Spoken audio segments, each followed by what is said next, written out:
Good morning. I'm Chris Nolta. I'm Chief of the Civil Project Management Branch in Programs and Project Management Division. I'm one of the project managers that works the Civil Works program.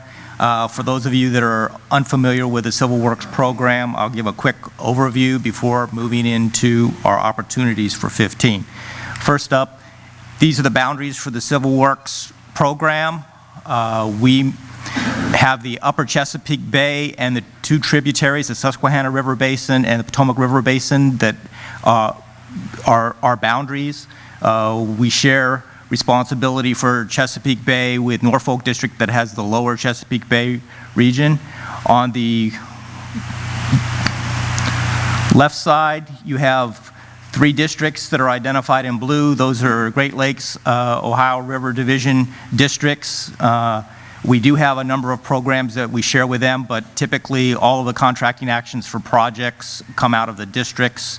The black districts are sister districts from the North Atlantic Division.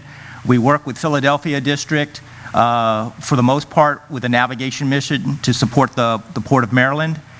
With Norfolk District, as I mentioned before, we've got responsibility for the Chesapeake Bay. We have a joint program with them where we manage oyster restoration. That's one of the major programs that we manage.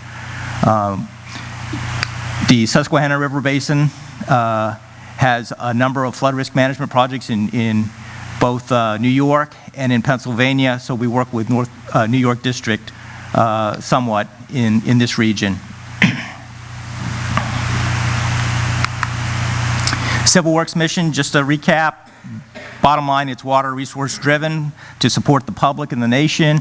We're providing all of our services: planning, engineering, design, construction, operation, and maintenance. The 3 major areas that we look at are navigation, flood and coastal storm damage reduction, and environmental ecosystem restoration and protection. Unique to the district, however, on this water supply area is the Washington Aqueduct.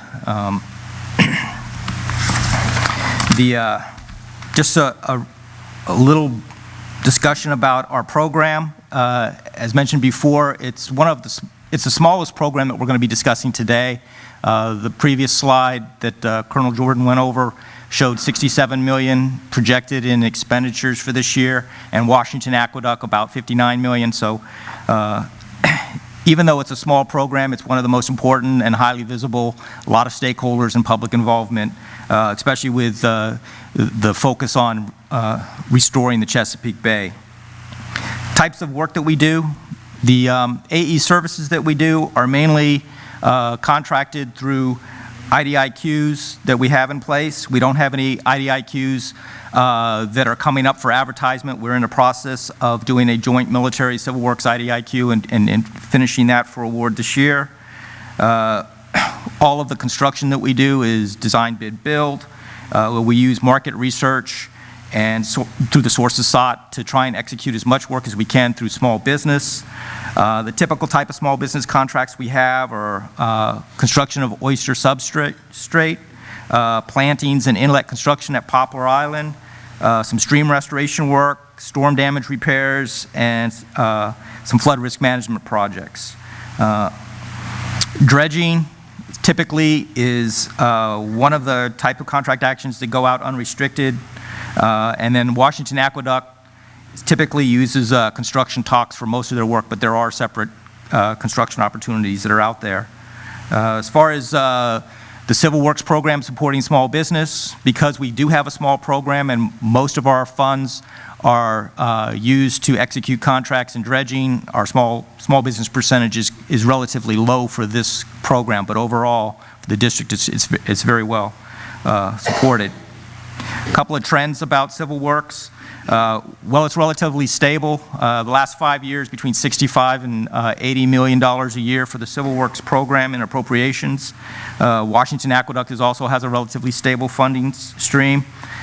We do have emergency supplemental work that does create spikes. We weren't too significantly involved in the Sandy disaster, but we did assist the other sister districts with some work there. Long term, Basically, we've got a fiscally constrained environment, so we anticipate fewer new projects and greater focus on value to the nation for our civil works projects. We do have one major effort coming up with the expansion of Poplar, which will be anticipate a spike in our construction program for civil works. But that's basically it for trends. I'm going to talk quickly about some of the opportunities that we have in the navigation. During the breakout session, Kevin Brennan, the navigation chief, will be available to discuss in detail the navigation contract actions, but these are the three that are identified to be advertised in third quarter. Baltimore Harbor and Channels, this is going to be a base contract that looks at the inner harbor channels going to Cox Creek, and with an option for the dredging to go from the outer channels into Poplar Island. Wicomico River, this is going to be a base with option as well. We're developing a new placement site, so there'll be dike raising associated with this, and the option will be for placement of about 100,000 cubic yards. That's anticipated to go small business. NAP's narrow maintenance dredging, this is also third quarter. This is hydraulic dredging of about 100,000 cubic yards to plus or minus 9 feet plus 2 feet for allowable overdepth. So that's it for navigation this year. For environmental restoration, the first two there, Poplar Island, Spillway 1 modification and sand stockpiling, these are associated with the expansion of Poplar Island. So we anticipate that we'll be able to proceed with sending out advertisements in fourth quarter and award something in first quarter for these efforts. The Sligo Creek bioretention, PG County, very small project. This is basically doing some low impact development bioretention refits at 2 schools in PG County. You'll notice the picture that says placing oyster substrate. That contract was planned for this year, but we're doing some additional NEPA coordination for the Tredavon River, the shallow depths.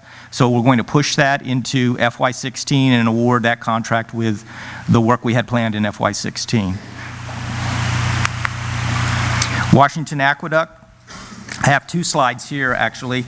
The first item there, Del Carlia Chemical Building Electrical Upgrades. This is a critical facility that contains many of the Washington Aqueduct's chemical feed and storage systems. The building was constructed in 1961 and contains 7 electrical distribution centers, which are the original and at capacity. In order to provide equipment redundancy and improve electrical power to run the equipment, 3 electrical distribution centers need to be upgraded. So that will be going out in fourth quarter. For advertisement, the E-shaft pumping station rehabilitation, that building was constructed in 1905. It's the point at which the pumping station was constructed in 1905. It's the point at which the water from the city tunnel enters the McMillan Reservoir, and it contains a critical pump that's used to increase the flow from the Georgetown Reservoir to the McMillan Reservoir when gravity flow is insufficient. The pump has failed and needs to be replaced. And the project also includes replacement of the traveling water screens and intake to the McMillan pumping station and the physical pipe modifications. Again, scheduled for fourth quarter advertisement. Fire protection system improvements. The Washington Aqueduct has a host of different systems in the various buildings and facilities. Some of the parts don't match and integrate very well, no longer supported by manufacturers. So the project will provide an integrated and updated fire protection alarm system for all of the major structures. Second page for Washington Aqueduct. The McMillan Transformer Switchgear building renovation. This is the north-south central Clearwell gatehouses and the flume building at the McMillan wastewater treatment plant. This project involves architectural and structural work, and renovation is required to prevent further deterioration that affects critical equipment, transformers, and switchgear. That's scheduled for fourth quarter. Clearwell Reservoir Cleaning IDIQ contract.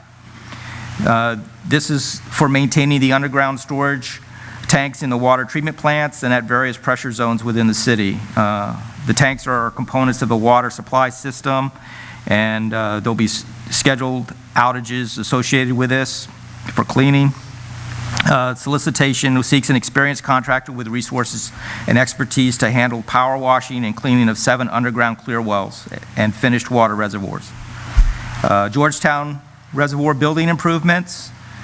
The Georgetown Castle, National Historic Landmark, you saw the picture. It's the only building built to replicate the Corps of Engineers insignia on all 4 sides. The project provides for needed repairs to the castle, the Influent building, the Meigs building, and the West Shaft, all located in the Georgetown Reservoir site. The residual processing facility, centrifuges maintenance. The Washington Aqueduct residual processing facility uses 5 alpha Laval decanter centrifuges to dewater drinking water and residual solids. Installation of the centrifuges was completed in 2011. The proposed contract requires the manufacturer's maintenance service for the decanter centrifuge to ensure they continue to run at peak performance. So that, and this last slide is basically a wrap-up slide for things that are in the future. As I said before, our Oyster Substate contract is moved to FY16, and then we have the annual navigation requirements that we typically award contracts for Baltimore Harbor and Channels and Wicomico River. We also have, we received funding in our work plan this year to do some additional navigation projects, and we will be advertising those in first quarter FY16 for Crisfield Harbor, Twitch Cove, and Big Thoroughfare. We've got small navigation construction projects under the continuing authorities scheduled to be awarded in FY16 and in FY17. And then we've got some Washington Aqueduct items in 16 and 17. The big spike I talked about in our construction program, we've got Poplar Island expansion coming online. Subject to funding in the budget, we anticipate this spike will occur in 16 through 18. So if there's no further questions on these, we'll go ahead and hand over to Mike Rogers from Environmental.